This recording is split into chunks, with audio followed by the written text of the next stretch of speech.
Hello, hai. Hari ni saya nak buat chettinad rasam ya. Chettinad rasam ni dia berbeza daripada rasam-rasam yang lain ya.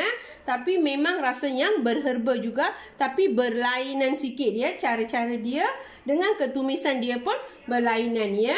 Sekarang saya nak tunjuk bahan-bahan untuk nak buat chettinad rasam ya. Yang ni memang sedap ya. Okey. Yang ni semua untuk ketumisan ya. Saya nak buat tumis untuk rasam ya. Saya ambil tomato 4 biji sederhana besar ya. Dah siap. Kita kena ramas dengan tangan ya. Kena kasar-kasar sikit ya.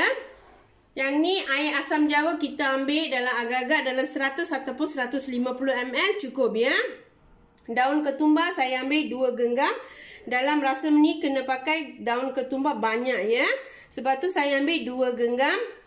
Yang ni parpu ya. Parpu saya dah siap rendam dalam 4 sudu besar dalam 2 jam. Dah siap rebus ya. Dah siap rebus. Dah kita kena ancur dalam sudu ya. Okey, dah siap. Yang ni biji ulundu saya ambil 1 sudu kecil. Jintan manis ya. Jintan manis ataupun kita pakai jintan putih pun boleh ya. Antara dua pun boleh. Saya ambil jintan putih 1 sudu kecil. Biji sawi saya ambil 1 sudu kecil. Biji halba 1 sudu kecil. Yang ni daun kari saya ambil dalam 2 ataupun 3 tangkai ya. Bahagian ini semua untuk kisar ya.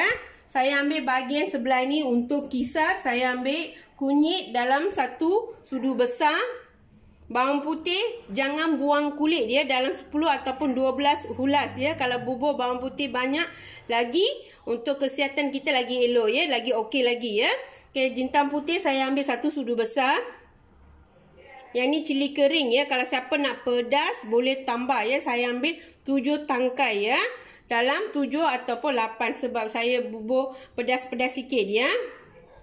Yang ni biji ketumbar saya ambil 3 sudu besar. Lada hitam 1,5 sudu kecil. Perengayam 1 sudu besar. Daun kari saya ambil 3 tangkai ya. Untuk nak tumis ini kita kena pakai minyak bijan sahaja ya. Minyak lain memang tak boleh ya. Tak ada option lain ya. Memang kena pakai minyak bijan sahaja ya. Okey, sekarang saya nak tunjuk cara-cara nak buat.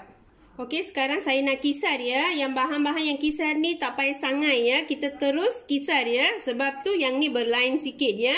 Okey, kita masuk semua bahan yang kisar ya. Biji ketumbar, lada hitam, jintan manis, cabai kering dengan daun kari sekali. Biar kita yang kisar ini dulu ya. Yang ni kena kisar kasar ya, tak boleh kisar halus ya. Lepas ni saya nak masukkan bawang putih, ini pun sama, kena kisar dengan kasar. Okey, sekarang dah siap kisar ya. Yang ni kena kisar dengan kasar ya. Dia tak boleh dengan halus ya. Jangan kisar dengan halus ya. Mesti kena kasar. Terlalu kasar pun tak apa. Okey, sekarang biar kuali nak panas ya. Sekarang kuali saya dah panas. Lepas dah panas, saya nak tuang minyak bijan ya, agak-agak saja. Bagi minyak ni betul-betul nak panas ya. Okey, minyak kita dah panas ya. Masukkan biji sawi, biji ulundu, biji halba dengan jintan putih ya.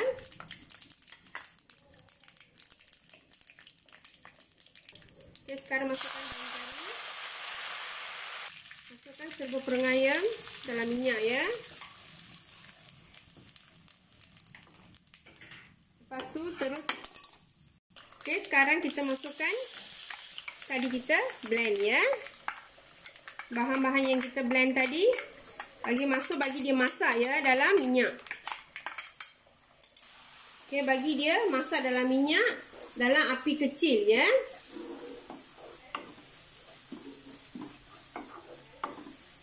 Okey, sekarang masukkan serbuk kunyit sekali ya. Lepas tu masukkan tomato dia sekali ya.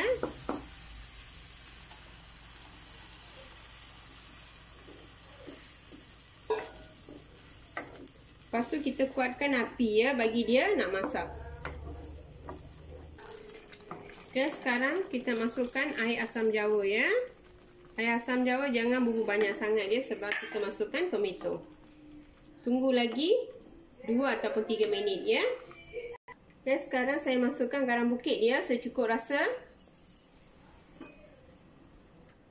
Okey, sekarang saya nak masukkan parpu ya. Parpu ni kita masuk 4 sudu besar cukup ya. Jangan masuk banyak sangat.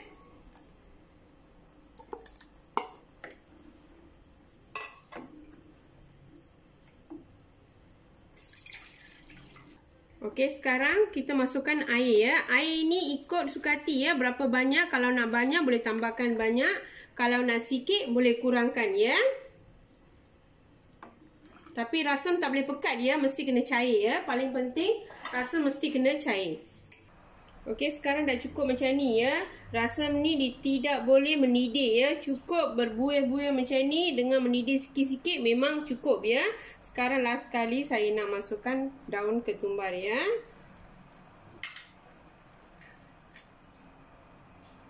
Okey, sekarang kita gaul ya. Lepas dah gaul ni kita tutupkan api ya.